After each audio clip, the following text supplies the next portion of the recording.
Thank you for purchasing a genuine Norriseal product. This video is part of a series that highlights maintenance and repair of the Norriseal 200 and 285 butterfly valve. This video covers disassembling and reassembling 2.5 inch to 12 inch 285 PSI butterfly valves. Let me start out with a bit of safety information. It's not safe to make any valve repairs while the valve is under pressure.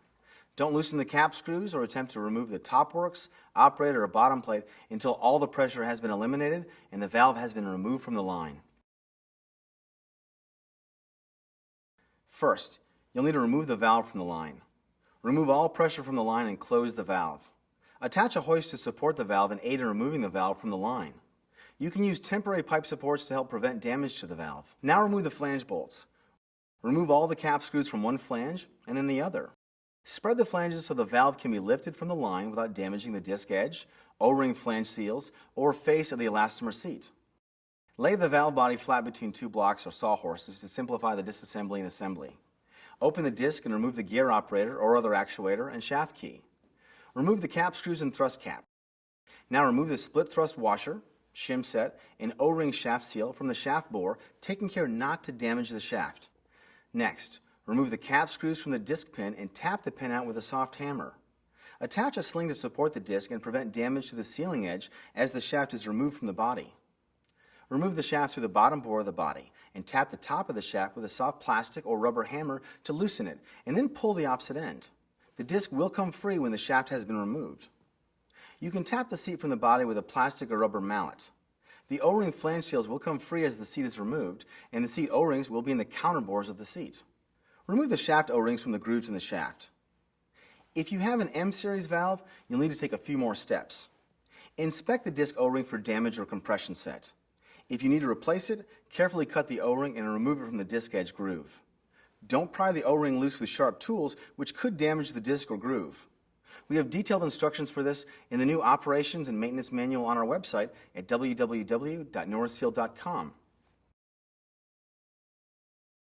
When you're ready to reassemble your valve, you'll want to first clean all the parts, and then lubricate the outside diameter and raised sealing surface of the seat, all O-rings and disc edge with a silicone-based lubricant.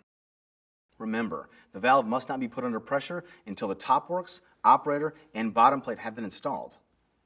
First, place the shaft's O-rings in the seat counterbores. Then slip the seat into the body so the shaft holes are aligned with the shaft bores in the body. A soft plastic or rubber mallet may be used to tap the seat into place if necessary. Carefully roll the shaft O-rings into the shaft grooves and then attach a sling to the disc. With the hoist, carefully lower the disc into the seat perpendicular to the shaft bores and raise sealing surface. Rotate the disc to align the bosses with the shaft bores. Go ahead and lubricate the full length of the shaft. Then insert the operator shaft and carefully rotate it past the O-rings and seat to prevent damage to these sealing surfaces. Don't force the shaft past the seat O-rings and seat, and don't hammer it into place.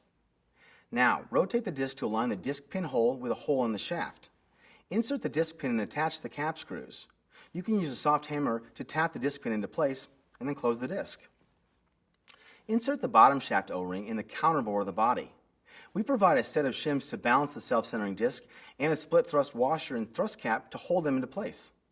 The number of shims necessary for each valve may vary because of manufacturing tolerances. Insert the thrust washer and determine the correct number of shims required for a tight fit. Now remove the shim and thrust washer and close it with a thrust cap and cap screws. Insert the O-ring flange seals in the groove between the body and seat. Avoid stretching the O-ring by first pressing it into place at 4 points and then pressing it into place alternately at points in between until the entire O-ring is smooth and evenly secured. Next, insert the O-ring in the counter bore in the top pad and insert the shaft key and install the gear operator or other actuator. Close the valve to be sure the disc seats on the raised sealing surface. If it doesn't, rotate the disc 180 degrees. You won't hurt it. You can rotate a disc a full 360 degrees without damaging the valve. Use the hoist to install the valve between flanges. You should use temporary pipe supports to keep flanges parallel during installation and to prevent damage to the disc edge, O-ring flange seals, and face of the elastomer seat. For more information, download our new Series 200 and 285 Operations and Maintenance Manual at www.norriseal.com.